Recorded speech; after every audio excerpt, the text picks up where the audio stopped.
Welcome to the Forum, your way to keep up with state and community leaders, experts, and local business leaders. This is your chance to hear from and talk to people that affect your life right here in Rim Country. You can express your opinions by calling 474-2427. And remember, the comments and opinions of guests and callers are not necessarily the opinions of KMOG. Welcome to Rim Country Forum. Good morning and welcome to the Forum. 4 minutes after 9 o'clock. Today is a very unusual day. I have to say this is a first.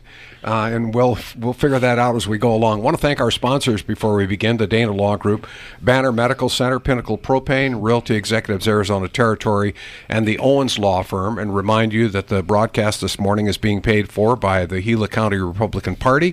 Views and opinions expressed by guests and callers on the broadcast are theirs alone and do not necessarily reflect the views or opinions of the host, the station, or its owners. KMOG is exempt from any liability arising from today's broadcast. We doubt that there will be any liability.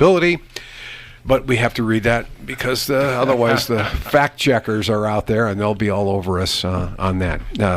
Gary Morris, chairman of the Gila County Republican Party. Andy McKinney, first vice chair of the party. Good morning, gents. Good morning. Good morning.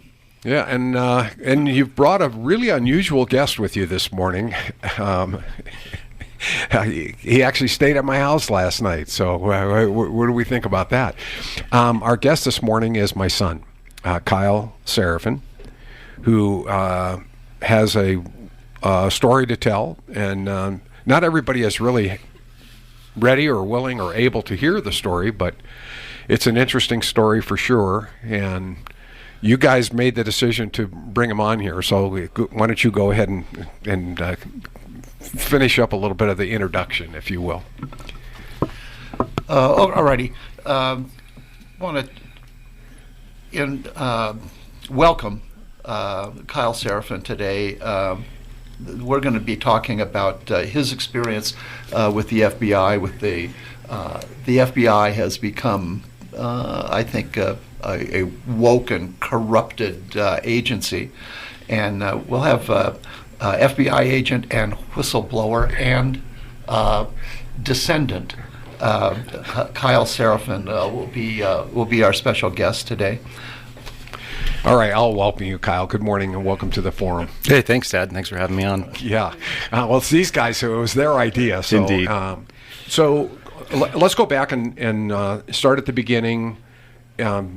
Just before President Trump was elected, you were accepted to go into the academy and became an FBI agent. Before that, you were in the Air Force. So tell us a little bit of your story, and so we can put it in context. Sure. So I enlisted at the age of 27. I went into the Air Force, and I did just shy of 4 years and came out as a paramedic. And I worked as a paramedic in the civilian world in Austin, Texas.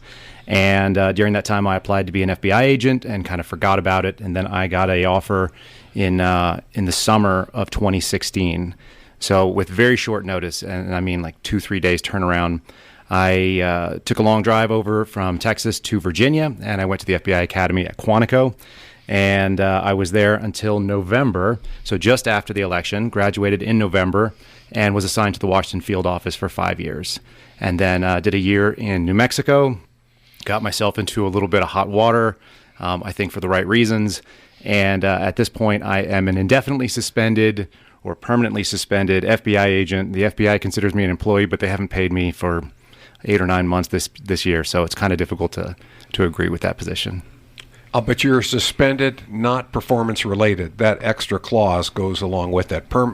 Indefinite suspension, not performance-related. Correct. So I was suspended because my security clearance was suspended, and the information we have on that was that it was for a nebulous sort of personal conduct paragraph that they have, and the personal conduct is something that's pretty well documented, so I can talk about that a little bit later. What was the actual reason that you were suspended, in your opinion? Well, why were you a marked man within the FBI? So I think it was two pieces, and it's hard to weigh the motivations, but I think the first piece was that I was a vehement opposer of the executive order that President Biden put out, which was 14043, which mandated that all federal employees get the COVID vaccine. And I had significant issues with it, both personally, religiously, and medically. And so that was part one. And sort of right at the same time, I received an email from one of the supervisors in my office, just kind of passed it along to me, which indicated that the FBI would be investigating parents at school board meetings. And because I am also a parent, and I don't have anybody at school age at this exact moment, but I can absolutely see the issues with the FBI looking into that, because it really should be a local issue at best. I reported that to Congress, and so I became a federal whistleblower in October of last year, which was just less than a month after the FBI had announced that executive order. Okay. So, and it was also during that same time period that the Attorney General testified before Congress that the FBI wasn't looking at parents as school boards. It was about 5 days prior, yep. Okay. And were they? Were they the FBI? Well, absolutely. Yes, there's no question about that. So that's been confirmed by other whistleblowers that I'm in touch with who have also been suspended in the same way that I was for things that they, did that were under federal protection. There's actually federal law that should protect that, and the FBI is not exactly operating within those bounds. Kyle, it's my understanding that there's a religious exemption for taking the jab, and that you called for the religious exemption in your particular case. What were the? Am I correct? And if I am, please tell us what happened. So every employee can request a religious accommodation. It's not really an exemption. It's an accommodation if there is an employment condition that violates their religious beliefs. And then it's up to that individual employer, and then it could also go to a further adjudicator like the EEO, the Equal Employment Opportunity Commission, to determine whether or not that is an appropriate carve out for that individual. So yes, I filed for a religious accommodation in September. I never heard anything about it again. The FBI stopped processing them, and they've sort of ignored it. They have stopped enforcing the COVID vaccine mandates like many federal employers have. They just sort of moved on.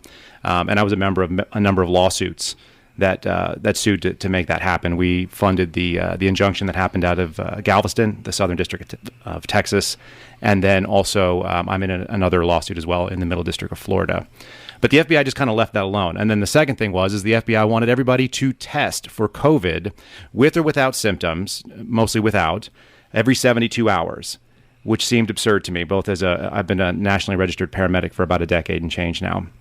And so I wasn't going to do that either. And I thought that was very discriminatory.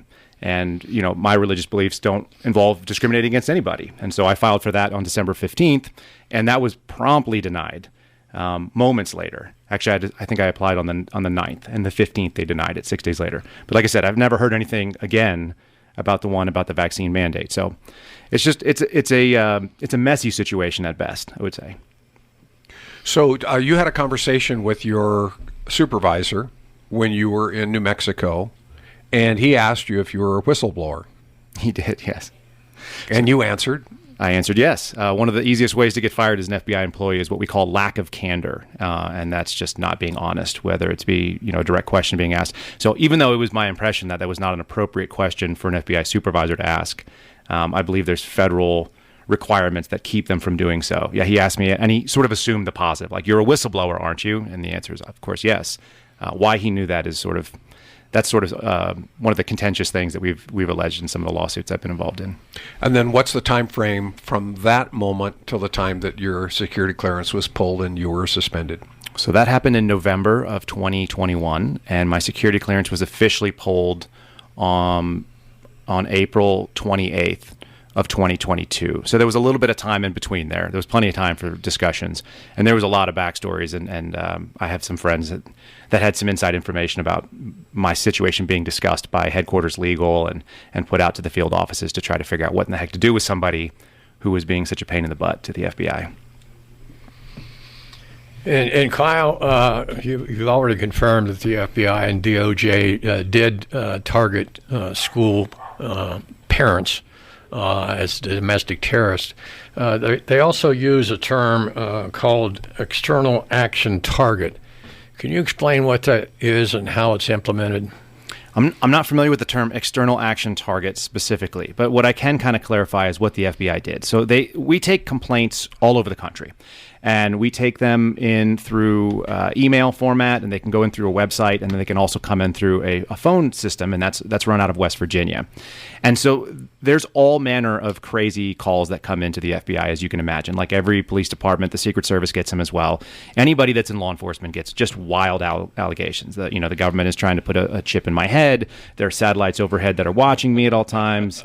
The mayor is doing this, whatever it may be. So all these wild sort of accusations get thrown in. And through that, we have to sift out and find out what's relevant and what's not relevant. And there's a certain amount of bandwidth that we have for those priorities. And what the FBI did is they basically reprioritized the idea that they would be looking at threats to school board members and principals and so on that were specifically from parents, and they made that a specific threat tag. And with that threat tag, they're able to move intelligence products forward, and we can kind of flesh out why that's important. But what they did is they categorized parents in these sort of assessments. That's a pre-investigation type of tool. And then we have what are called preliminary investigations, and then we have full investigations. And those are degrees that we're willing to get intrusive, and they unlock certain amounts of tools that the FBI has. And so the reason it was concerning that they sent this email out was that it was co-signed by two different divisions. One division was the criminal division, which would normally handle things like threats of violence. But it also was co-signed and actually written by the assistant director of the counterterrorism division. And those, they're almost antithetical to each other. One of them is a national security enterprise, and the other one handles everything from small local violence and gangs to, massive fraud and white-collar problems. So when you put those two together, and they're both going to direct their resources at people that are essentially maybe involved in the federal crime of what they call interstate threats. That's, a threat on the internet or a phone call or something like that. It's really an abuse of the authorities the FBI has. So there's another group. There's a group of protesters. It has to do with the Roe v. Wade and the repeal of that, and a lot of things that are happening on the abortion front. What is the FBI's involvement in that? So the federal statute that gives the FBI any authorities over what goes on around abortion clinics is known as the FACE Act, which is the Free Access to Clinic Entrances Act. And it's codified under 18 U.S.C. 248 is my recollection.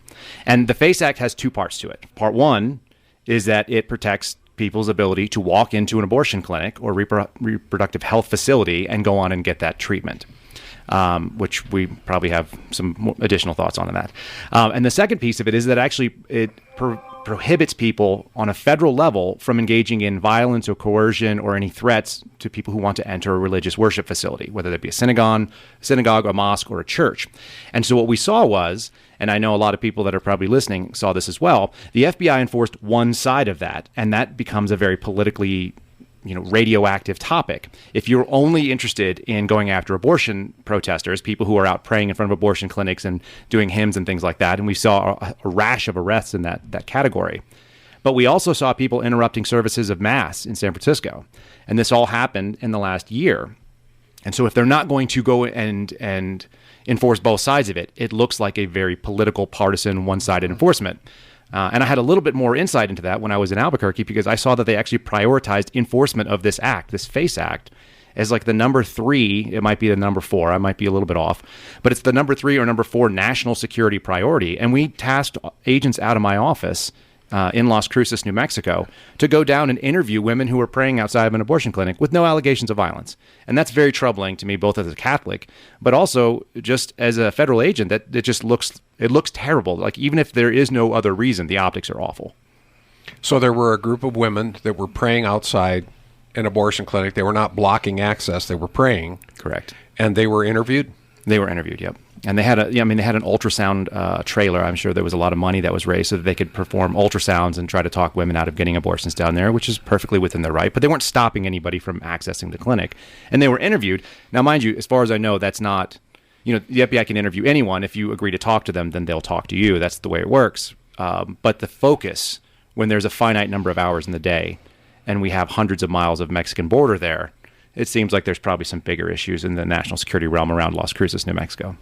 And that action continues. For example, the pastor and his family were raided by a couple dozen FBI agents simply because they were praying at an abortion clinic.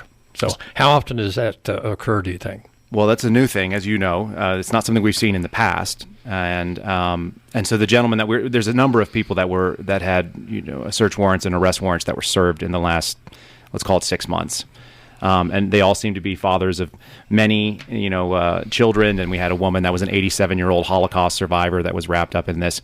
To be fair, when the FBI executes an arrest warrant, there's always a bunch of people there. It's something I learned at the academy. 20 people on an arrest is not outside the realm. It makes a lot of state and local police officers laugh, because what they'll do with 2, we'll do with 20. It's just everybody gets their hands in the pie because they only happen so often. But that doesn't make it right. And the optics of it, and also just the experience of it, is overwhelming. When there's 20 people with weapons and FBI placards on their body armor outside your house, it's probably terrifying, I have to imagine. I'm sure it is. And can school board parents and abortion opposers expect to see this kind of event to continue? So we can only look at the past and predict the future. I don't have any inside information that this is something that's going on. You see where they're trying it. You see where it's field office specific. And so the FBI, everyone likes to think of it as this monolithic organization, but it's really not. It's a lot of independent individual agents who do great work and protect the American people from a lot of threats that you'll never hear about. And they don't want to be known. They're unsung heroes, and they do it every day, and they don't need anybody's praise. And then there are some political actors mixed into that bag. And then there's supervisory staff, and they kind of go along to get along from whatever's coming out of the Hoover building. And so, it's not a black and white issue. I would imagine that there's a very good chance that these will continue, just because the pushback, who regulates the FBI except Congress? And without congressional oversight, it's going to do whatever it wants. They don't seem too concerned about being, pulled in for oversight. Historically, we always think of the FBI as it's a law enforcement agency, and it went after bank robbers who crossed state lines, because prior to the FBI, if somebody robbed a bank in Arizona and they went over the border into Nevada, then the law enforcement couldn't chase them over the border because there was no federal law enforcement. So that was the primary purpose. But something happened at 9/11 that had a significant impact on the current situation that we see with the Bureau. Can you talk about that a little bit? I think the FBI has always had an intelligence focus, and I think people who remember, back even to the original Director Hoover, he had an intelligence focus. There's a really good piece that Matt Taibbi wrote on his Substack blog, and I just recently read it. He writes very long-form pieces about the FBI as an intelligence agency. It's always been that, but it hasn't been the primary focus. But it has been where a lot of the sins of the agency have come from, whether it be COINTELPRO or going after, even the prosecution of communists or the persecution of them. That's a First Amendment protected activity that should have been avoided. But somewhere around 9/11, Director Mueller was the one who was in charge of the FBI at the time, and he came up with this brilliant idea. Someone described it as him coming down from the mountain the way Moses did with the tablets, and he brought the idea that the FBI must become centralized. And I think that's a fatal wound to the FBI. It's just been bleeding for 20 years now. And what happened is that he moved the intelligence focus of the FBI. That's going to be counterintelligence, domestic intelligence, which is something that's always sort of been kind of a fringe little area. It's a niche. There's a need, but I think it's small. And counterterrorism, which was obviously where the funding was. He made that the primary focus of the FBI. And criminal investigations are a distant second. And you can tell that by looking at the FBI's domestic investigations and operations guide. It's known as the DIOG. And that's what FBI agents go to determine what tools they have and how they can run investigations. And the DIOG lists the FBI as intelligence agency as the first piece, and criminal as the second. So once that happened, we're in a whole new world where people have this probably false impression that the FBI considers itself law enforcement first. Kyle, I'm having a really hard time trying to wrap my head around the idea that the FBI is prioritizing abortion clinic protesters and school board ruckus rousers as domestic terrorists.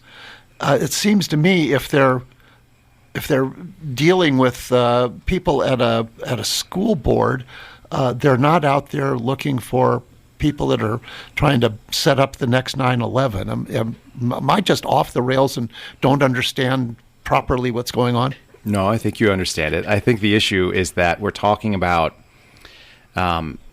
what I've called mission creep. And if anybody wants further information on a lot of this stuff, they can check out my Rumble channel. I try to do these explanatory videos because some of this stuff is very long form. But essentially, the FBI, like Department of Homeland Security, after 9/11, they learned some lessons, and I don't think those lessons were necessarily correct. And so what we started with was an outside focus. Everybody was looking outside the country, right? If you imagine you're looking outside the house for the problems, what's going to come in and attack our house? And that included Al-Qaeda and eventually ISIS and Al-Shabaab and all these Islamic extremist groups. And so we're looking for terrorism that's coming in.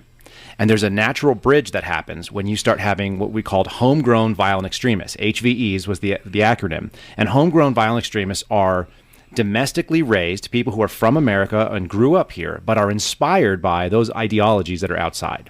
And so that's the bridge that connected us to where we're at right now. When you have these HVEs, now you're looking internally, but you're looking because there's a connection that's external. And that seems pretty okay. But once you're looking inside your own house for threats, then you continue to do that. And that's where the FBI's focus is right now, because we've almost run out of a lot of the credible external threats. You know, we've defeated a lot of them, or we've mitigated them. We have such good devices in place to be able to keep them at bay that now the FBI's resources are turned to things that are, the top priorities are things like racially motivated violent extremists. That's your white supremacists, however many there are. It's the anti-government, anti-authority violent extremists. And, they always tag this VE at the end of it. And so that's your anti-government types. These are your militia groups, your MVEs, your militia violent extremists. And so you can go down the line, and these are, a lot of people would have been the founding fathers. If you look at what their ideologies are, they don't like where they're at. They have some aggressive ideas about what they mean.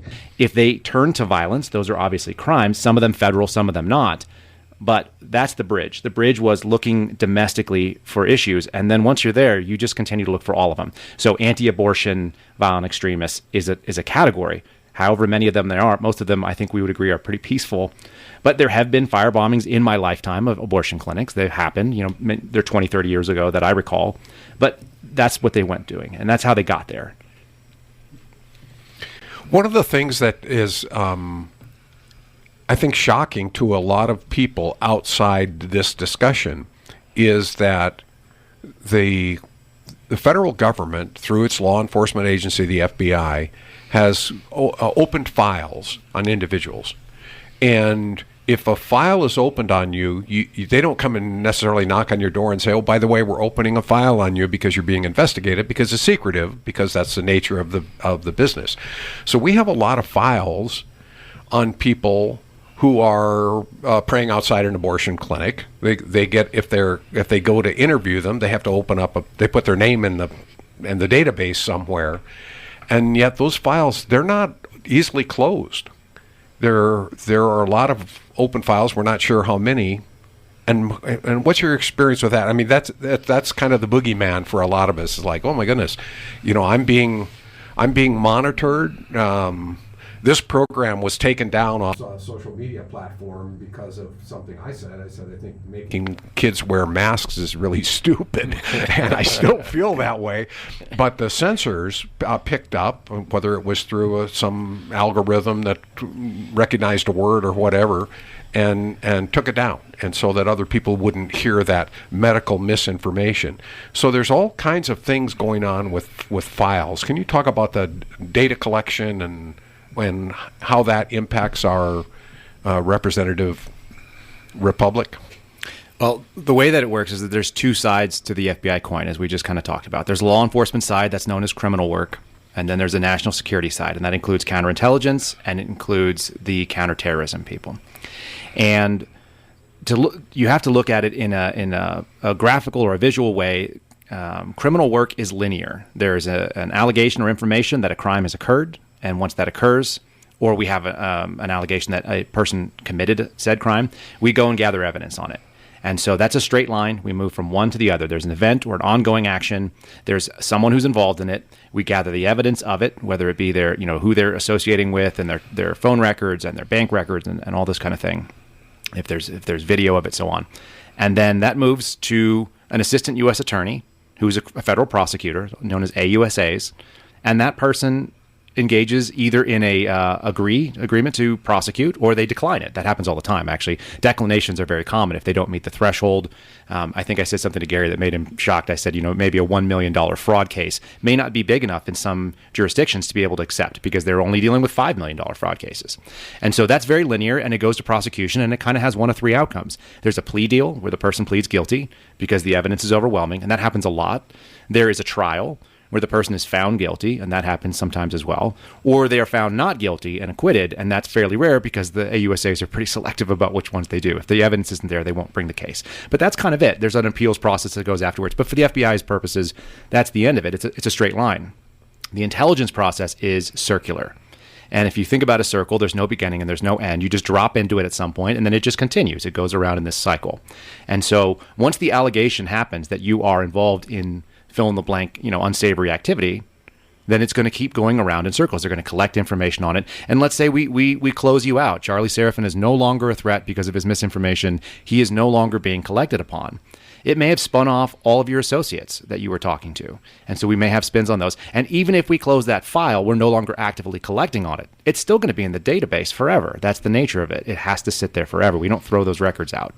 So, yeah, your file exists. And if somebody were to ping your name against it, they would find, well, he was under investigation for fill-in-the-blank things. These were the allegations. They were unfounded, but the information is still there, and it may be considered what we call derogatory at that point.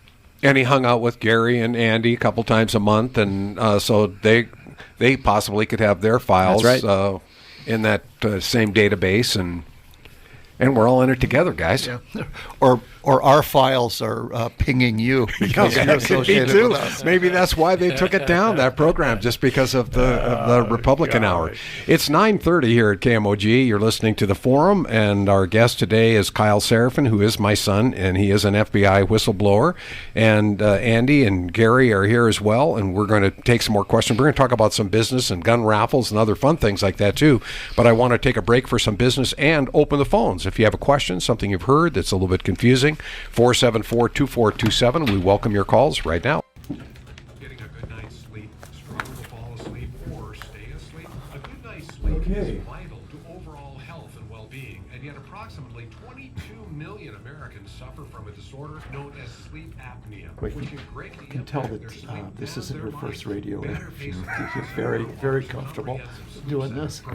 Well, this is just what rolls around in my head all day long anyway, too. This is just the stuff I think about, so it's not, you go do one and then you think, how do I say this cleaner and better, and how do people walk away with actually the information that I'm trying to give them? Because I hope it's helpful to people. I'm surprised we haven't had any calls. I think people are just dumbfounded. What? You should feel confident and be able to trust your attorney's expertise when it's needed most. At the Owens Law Firm, your attorney will handle your case from start to It is just, I have a visual in my head of the people at the school board in Virginia being arrested. It's just astonishing. So what's wild is my buddy went out there and they created this thing called a threat tag. A threat tag is how you tag intelligence, and it helps you delineate what program that intelligence will be fed into. And you can have multiple threat tags on any given case or any given investigation. So it might go to a criminal this, it may go into the school board piece. And when you do that, he went out there and pulled all the stuff on the threat tag, and there were literally dozens of them, and he fed all those informations over to Jim Jordan's office. So that's how we know it was legitimate. I mean, he's a very ballsy hero in my book, my buddy Garrett. Feel free to contact John Depler at 520-431-0760. 520-431-0760. Good morning. Welcome to the Forum. Thanks for joining us this morning. 28 minutes until 10 o'clock. Phone lines are open. If you have a question or a comment, our guest is Kyle Seraphin, and he is talking about the FBI and his personal experience with the FBI. So if you want to give us a call, you can do that. We had some housekeeping I didn't take care of in the beginning, and I think we should do that. What's happening at the Republican headquarters? And we also have another Smith & Wesson 9mm easy slide raffle that we'd like to promote. Yeah, okay. Thank you, Charlie. Thanks for asking about the headquarters. Up until Election Day, we had 6,000 visitors stop by our headquarters there. This is a huge number, and it's still open. So if you want to stop by and see how you can pitch in and help out the Republican Party, we're at 438 South Beeline Highway. The ERA building that has the big mural on it, we're just behind that. And the headquarters number is 928-476-1040. That's 928-476-1040. And we just completed our latest gun raffle. This was a stainless steel 357 Magnum, a huge pistol, and the lady that won it is on the smaller stature size of humanity. But she won it fair and square. A small lady with a big gun now. Small lady with a big gun. But that's our update. All right. And, of course, everybody's interested in the outcome of the election. So next month, I believe it's the 12th of December, we're going to go through a kind of a detailed rundown. The ballot or the elections in Maricopa County are just such a mess. Do you think we'll have election results by December 12th? I would hope so. Because it takes a long time. Yes, those computers they're tricky things. They're hard to figure out. So the longer it goes on, it becomes more about finding ballots rather than counting the actual vote. So a big window to sneak in some ballots that were found in somebody's trunk and that sort of thing. So we got to watch things. Good morning. Welcome to the forum. Who's on the line? Good morning, Charlie. And Mr. Kyle, you're as sharp as your dad, I'll tell you that. You're an intelligent young man. We appreciate your service. This is Bob, by the way, Charlie. Hi, Bob. 2 questions for you. I got a why and a who, I hope in the proper order. I think I know the why. Why are the leadership in the FBI doing what they are doing, which appears to the public like that these are illegal actions against the American people? And I think the why is it political, or are they there because of fear of their pensions and salaries? Question number 1. Number 2, the who part, Kyle. Who in this administration is putting the pressure on the FBI to do what they're not doing? When I say not doing, the investigations that should be carried on that are not being carried on. That's question number 2, and once again, thank you for your service, sir. And I'm going to hang up and listen on this one, Charlie, if you don't mind. I appreciate it. Thanks so much for your call. All right, so that's the crux of the issue, I think, on a lot of this stuff. And so I'll do my best to answer it from what I know. First of all, I think it's really dangerous to speculate on the motivations of another human's heart. I don't have that information in front of me, I'm not privy to what they believe. This is my instinct about it. There are 2 kind of operational theories. One is that there's a cabal of people sitting in a dark room smoking cigarettes, like I saw in the X-Files in the 90s when I was a kid. And so I don't think that's the case. I don't think that there is that. I would be interested in being proven wrong, but that's not my experience. I do think that most people that are in federal service believe that their mission is important, including flawed versions of that mission. And I believe that there is a significant amount of time that once you reach the upper echelons in any government service, and many people are not aware, but there's a thing called senior executive service. And that really is the dangerous part. That is what you would call the deep state, I believe. And those people, every time that they can add $10,000 to their annual salary, they're going to get $3,000 more a year in their pension. It's called the high 3. It's your highest 3 performing years in a row. And whatever that looks like, if they can bump up their salary and they can continue to advance for the last 3 years or the highest 3 years of their career, then they're going to add money to their pension. I think there's a lot of self-interest in that. And then it becomes what sells. And there's also some very politically motivated actors in a lot of different parts of the government. And they're not just in the FBI. They're in the DOJ, and they're in the larger Commerce and DHS and so on. And these people... a lot of them are very highly educated. They have advanced degrees, and they have all the things that come along with that, the biases and the sort of leftist ideology. And so they think they're doing something good, even though we think that they're doing something bad. And unfortunately, right now, we're living in a country where half the country feels diametrically opposed to the other half of the country. And so one side has to win, and the side that's winning right now, it seems like, are the people that have the power in these sort of deep-seated senior executive services of the federal government. So I think that's probably the most likely answer of what's going on. And it's very dangerous. There's no question about it. I want an apolitical FBI. I want an apolitical Justice Department. But my understanding is that the people that are running the Justice Department are not the political appointees like Merrick Garland, who's the Attorney General, because he didn't want to be the Attorney General. He wanted to be a Supreme Court Justice. He wanted to sit back and write opinions and take his time and have a bunch of clerks doing a bunch of work for him and kind of living on that. And what we have now instead are people that are the Deputy Attorney Generals, and they're running the show. And they're deep-seated, long-time federal government employees. Kyle, we have the FBI looking at parents at school board meetings. We have pastors and supporters of life being arrested at abortion clinics. We have the FBI putting files perhaps on us three here together. Are we easing into what I'll call a police state, potential police state? And of course, it depends on our definition of police state. But when we're talking about a lot of government surveillance and a lot of interest by the federal government in things that we as Americans believe are protected, then obviously we're moving towards the answer of yes. The fact is that there are certain areas where the FBI is not allowed to tread. This is your First Amendment, your Second Amendment. I don't think anyone's trying to be quartered, but you're right not to have troops quartered on your couch, and your Fourth Amendment, protections and so on. And due process, I think, is also an issue right now, because a lot of the processes that the FBI engages in are punishment in and of themselves. They're not intended to be that way, but they are being used that way, it feels like. And so there's no question that there is overreach, and the fact that the Bureau will put out a document, an intelligence product, and simply slap a caveat on that says we cannot investigate First Amendment protected activities, and here's a bunch of them that we're really interested in. That's not okay. That's not an acceptable way, and it's not the America that I want to live in, nor the one you want to live in. Good morning. Welcome. We got a call. Good morning. Welcome to the forum. Who's on the line?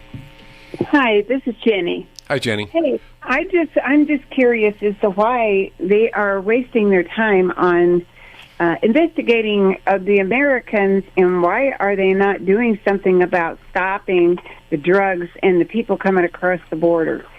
And unfortunately, I know a lot of our tax dollars went into getting those people here. What are we going to do about all these drugs that are killing our people off?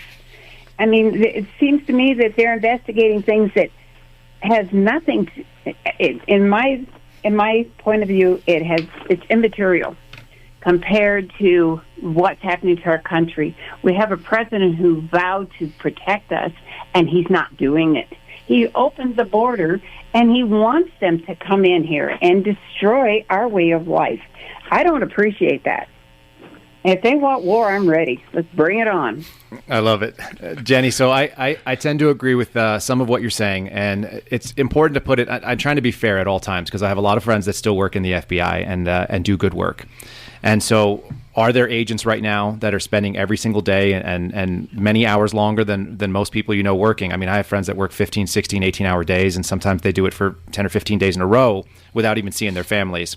And they are working drugs, and they're working cartel cases, and they're working people trying to smuggle, human beings into this country that are by no fault of their own in bad situations and are looking for a better life, and then they get abused by these groups. So there's no question that the FBI is doing some of that work. Unfortunately, the things that are the most publicized right now are the ones that are so egregious to us. And so, the answer is there are 13,600, something like that, just under 14,000 FBI agents.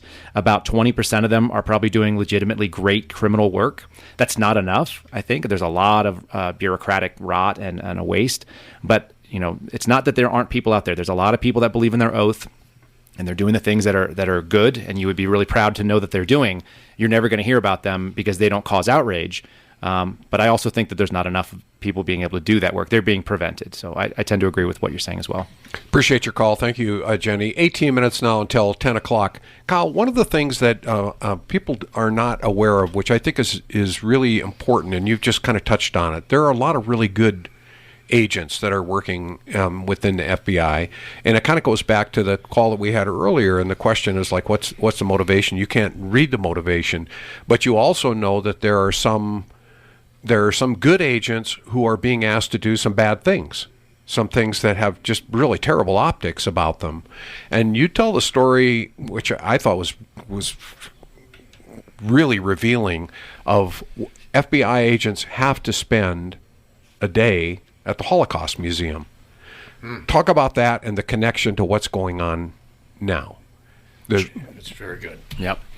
So when every FBI agent goes through Quantico, we do two, I think, very poignant days. One of them is political theater, and one of them was one of the more moving experiences in my life. The political theater is we all have to go and walk around the Martin Luther King Memorial. So it's a bunch of future FBI agents and a bunch of 8th graders on field trips to D.C. walking around the memorial.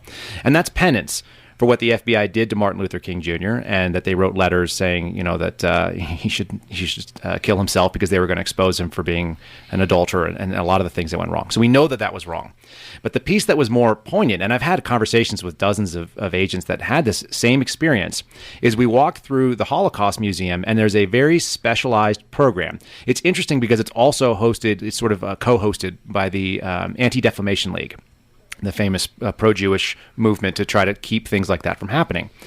But this one is very nonpartisan. It's very apolitical. And what we learn at that day, which is specifically geared for law enforcement, is that without the cooperation of local officials in government, without local, state, and federal police officers working in 1930s Germany, you can't have a Holocaust. It can't happen. If people put their foot down and didn't participate, and there are countless examples of it. My buddy has a handful of them. You can go to the Holocaust Museum website and look them up, actually. But their whole point is that it's incredibly dangerous. You have to know what an illegal and unauthorized order is. You have to know what's illegal, immoral, and unethical, and you can't do those things. And if you choose to do those things, I'm following orders doesn't work. They hung people at Nuremberg for that during the trials. So that was very poignant to me. I think that the message might be lost on some folks, but not on the people that I deal with. And the folks that I deal with that feel the way I do, like I said, that are doing very good work, they also took that message to heart. So. But some agents have forgotten that message for fear of losing their job, losing their pension. They've got a mortgage, they've got kids in school, and they have other economic pressures. Yep. And the other thing is people don't realize that they think of the FBI, well, those are really highly paid guys, but a number of your friends and colleagues are working paycheck to paycheck. A lot of them are. A lot of people throughout the FBI are working paycheck to paycheck. And just because somebody makes, let's say after a term at headquarters where they got a pay bump and they're working, they got 15 years in, they're making that federal max at $170,000 a year, which sounds like a lot of money. Unless you live in D.C., it's not as much money. If you live in California or San Francisco, it's not as much money. And then some of those guys are, there's women are divorced. They've got child support. They've got alimony. All the normal problems that every normal person may have. They may have to live in a very expensive house because that's all that's available. I lived in a little shack that was, $500,000, and it was all we could get into. And we were on top of each other, and we all shared the bathroom. So that's a real issue. But none of that excuses the behavior, in my opinion. I'm not sure they've forgotten. I think that people have sided with what's comfortable. And another whistleblower named Stephen Friend, who I've befriended recently. He's of the mind that there are if you're not standing up and standing next to him and I shoulder to shoulder, then you've failed. And I'm a little more forgiving than that, but I'm not sure that will stay because it's a very frustrating to look and know that there is a right and a wrong, and it's not negotiable. And plenty of people have chosen the easy wrong. Kyle, it seems to me that we're developing what might be described as a two-tiered justice system. We have one tier for the ordinary person, for Joe the plumber and the conservatives, and then we have a completely unrecognizable system of justice for the Democrats and the leftists, and in particular the Antifa rioters. So once again, I'm asking for your wisdom here. Am I haywire, or do you think I might be onto something? So I don't know that it's even a tiered system. It's really two sides of the coin, right? And if we're not going to prosecute people for for crimes on both sides of the coin or political aisle, then absolutely, we've done something that's egregiously wrong. The FBI needs to be apolitical. It's a very powerful tool that can be used and pointed at your enemies. It ought not to be pointed at anybody's enemies. It should just be looking for the best for the American people. I've been doing a lot of reflecting on how did we get to that point and where would that have come from.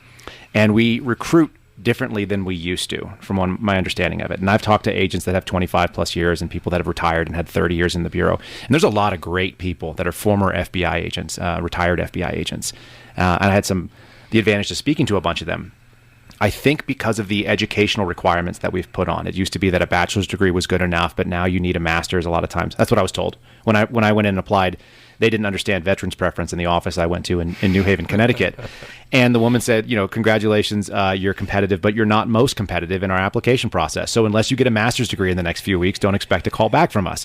But she didn't understand that being a disabled vet gives you some special preferences when it comes to government pay. So she called me back 2 weeks later and offered me an interview, which was quite funny to me. A number of my friends were in that boat.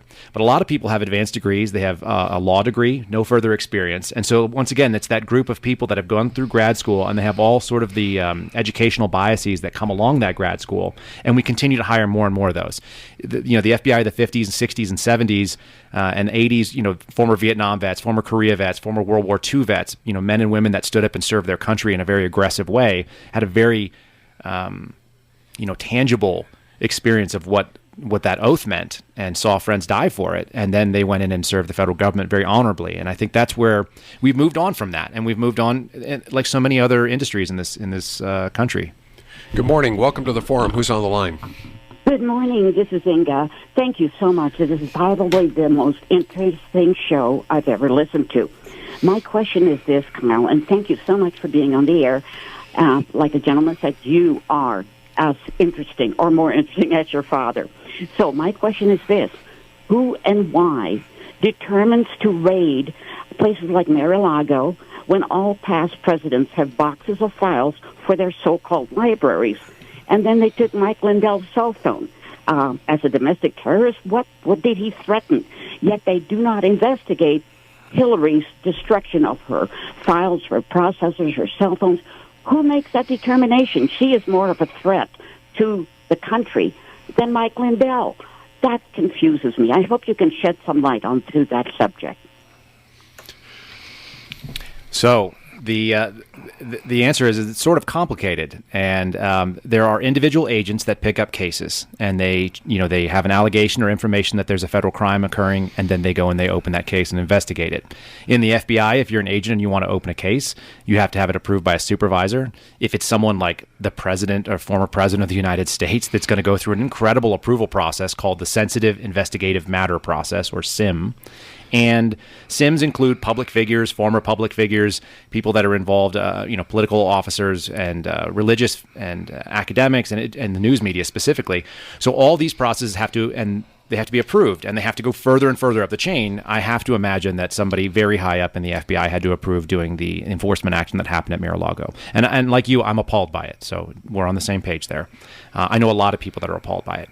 But that being said, the other way you can get it is that you are referred a case from the United States Attorney's Office.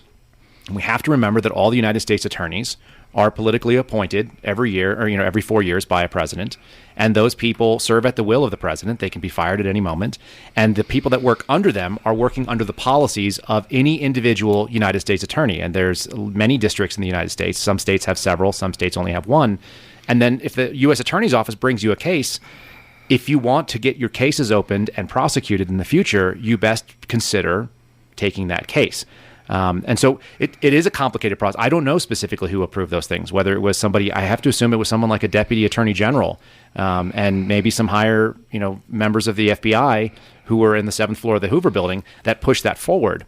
But we don't have that kind of transparency because they've redacted all the documents. And I don't think we're going to get a good answer from the case agent, whoever the poor sap is, that actually opened that case. The odds that I know that person are very, very high because it came out of the Washington field office where I used to work. And Kyle, I got a couple of questions I think our audience would like to have an answer to. Did the FBI interfere with a presidential election in 2016 by not pursuing an investigation of Hillary Clinton's email debacle? So this is Kyle's personal opinion. There's no, FBI weight behind this. This is just one guy. But I believe they did. I believe they did in two ways, though. It's kind of interesting. Like, each side heard what they wanted.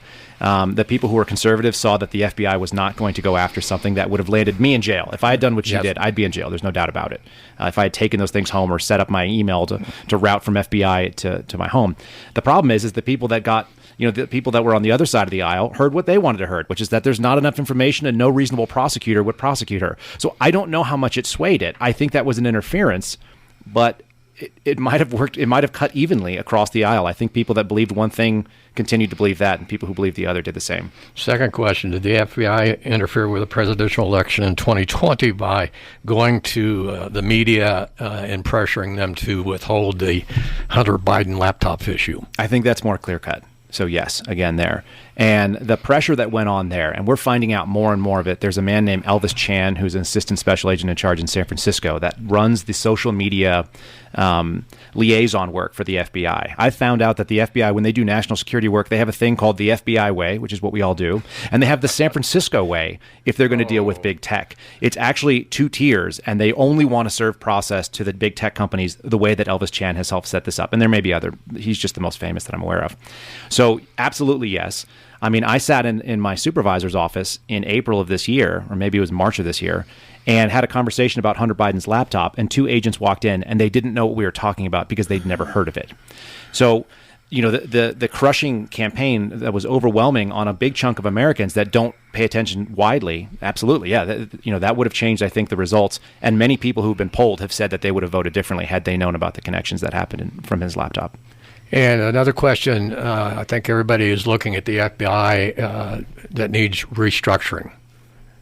What needs to happen to make them a truly balanced investigative agency? So I've moved from the restructure to the disband and rebuild in a different way. I think the brand is tarnished. A lot of former agents that I've spoken to have the same feelings. I know that my new friend Dan Bongino on your competitive radio stations has been. We love him. Yeah, he's been advocating it pretty aggressively, and I've moved into that camp with him at this point. Mostly because a lot of the people that worked in the field and have left the FBI feel the same way, and I think they're the people that I want to hear from more than anything else, because they saw when it wasn't as broken. I think it's always had flaws, but it was functional, and I don't think it is. So I think it has to be taken down. There's a lot of great people that are. The job code is 1811, and there's a ton of federal investigator, special agent jobs in the government, and they could go there and they could still do great work. 5 minutes until 10 o'clock. We're going to take a break, come back. We've got another call on the line. We'll take that question. We're visiting with Kyle Seraphin, who I know pretty well. I guess I've known him all his life. I probably knew him before he was even here. And Andy and Gary from the Gila County Republican Party. We'll have more after. And guide you through the entire estate planning process. Wills, trust, power of attorney. Okay, we've got two quick spots. We'll do that phone call. And if we can, in our last minute, Kyle, I'd like you to, since we want to really get people riled up, I'd like you to tell the story of your friend who is the retired military person who was curious and Alliant Gas Pinnacle went for a Propane is walk Red on Country's January longest running 6th. propane company Yep. and number one Oh, source yeah. of safe, How it changed his reliable life. propane service and delivery throughout the area. Their many dedicated and experienced customer service representatives are ready to assist you 7 a.m. to 5 p.m. Monday through Friday with after-hours on-call and emergency service readily available. Propane is safe, economical, and environmentally friendly. Alliant Gas Pinnacle Propane 474-2294. Remember, be safe and call 811 before you ding. Good morning. Welcome to the forum. Who's on the line? Good morning. This is Valerie speaking. Hi, Valerie. Yeah, thank you for having the show. It's wonderful. Kyle mentioned the Rumble channel, and I was looking here on Spotify. Where do we find that channel, Kyle? So you can find any of my social media. I just use my name. It's at Kyle Seraphin on Twitter. It's at Kyle Seraphin on Truth Social if you're of that flavor. And my YouTube channel is youtube.com at Kyle Seraphin. And my Rumble is rumble.com/Kyle Seraphin. So it's very easy. It's very straightforward to dig it up. I tried not to confuse anybody with it. Yeah, okay. Thank you so much. Thank you for everything. It's my pleasure. Thank you. Thank you for your call this morning. Kyle, You have a friend who is retired military, a lot of years of service, 20 plus years of service. Correct. What happened to that individual? Just as an example, it's not the only one, but it's a really moving story. Well, I think you can tell a lot about an organization about how they treat their people. So my friend Brett is a 20-year retired Army veteran, combat veteran, 100% disabled. He's worked for the FBI for over 12 years. He's in the same economic status that I'm in right now. He's been indefinitely suspended without pay. And the charge against him was that he attended a First Amendment protected activity, which was the sitting president of the United States on January 6th. He went to the rally, listened to the Stop the Steal speech that President Trump gave. And then he meandered over to a green area, which was not off limits, and had his lunch and watched the beginnings of what happened at the Capitol with the riot that went awry there. And he was suspended from his job. His security clearance was revoked for personal conduct, same as mine. And he continues to fight for this, the correction. He's been a whistleblower since that time, and he's exposed a number of things to Representative Jim Jordan's office.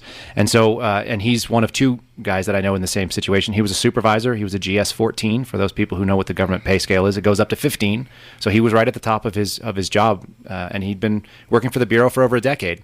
And not only has he been cleared of any criminal wrongdoing by the Office of the Inspector General and the FBI's Internal Affairs Group, he's still being bothered by FBI domestic terrorist agents who, if you go to my social media, you'll see I put their pictures out because they've showed up at his house more than once, and they've been hammer calling his wife and him, trying to get statements, even though he has legal representation, and they're not allowed to do that. So the FBI does not treat their own well, and I'm an example, and so is Brett. Good morning. Welcome to the forum. Who's on the line? This is Lori. Hi, Lori. Hi. I just wanted to start by saying your speaker today seems to be, and I believe is, a really reasoned person, and we need people like that in the FBI and in politics and those kinds of things. So I wanted to thank him for what he's doing and hope that he's exonerated and able to do his job. I also wanted to speak to the statement that, so this is the whole other topic, that Maricopa County's elections are not going the way they're supposed to and all of that stuff. And I think it's a disservice to all of us in Arizona to continue that sort of speech, because Maricopa County's elections are going exactly the way they're supposed to. They're being done honestly by a lot of honest people. And these allegations of votes coming out of the closet, and that just has not ever been substantiated in Arizona. And it doesn't do us any good to perpetuate these things. Just because that county doesn't vote the way this county does, it doesn't mean elections are slanted. It just means you have people with differing opinions. And that's what this country is based on. So I am a registered Republican, and I find that offensive that the Republican Party would use that narrative. Yep. Okay. Got your. Thank you for your call, Kyle. You have a response? I have just a quick thought, and I think it's something worth meditating on as well. The FBI would be the group that does investigations into election fraud and election crimes. And the appearance of impropriety is what the perception of the public is when they walk away with it. And so the danger is whether or not anything is happening that's untoward, and I don't have any special information that it is, the groups that are supposed to investigate it are not doing that in the way that they are designed to. And the one example that we know is that the Washington field office had the assistant special agent in charge remove every unvaccinated FBI agent, even though they had decades of experience, from their election crime group, because he didn't want, quote unquote, Trump supporters involved in that. And so the process, it does need checks and balances. I agree with you. Unfounded allegations are absolutely dangerous, and they're not the way that we ought to operate. And yet, because there is not a really good check and balance on these sort of systems, we're in a dangerous territory where people are going to run with a lot of different narratives, and people are going to see what they want. So I think people should be real cautious about overbroad statements, but also be aware that the systems that are supposed to be the guardrails for this, our democratic process, are not functioning the way they ought to as well. We've run over time, which is not surprising. Kyle, we'll have you back here again with or without the sponsorship of the Gila County Republican Party. Thank you, gentlemen, for being here. I want to thank our sponsors, Owens Law Firm, Realty Executives Arizona Territory, Pinnacle Propane, Banner Medical Center, and the Dana Law Group. And thank you especially for listening. We invite you to tune in again tomorrow morning at 9 o'clock. We'll do it all over again right here at KMOG Payson, where it's a couple of minutes after 10 o'clock.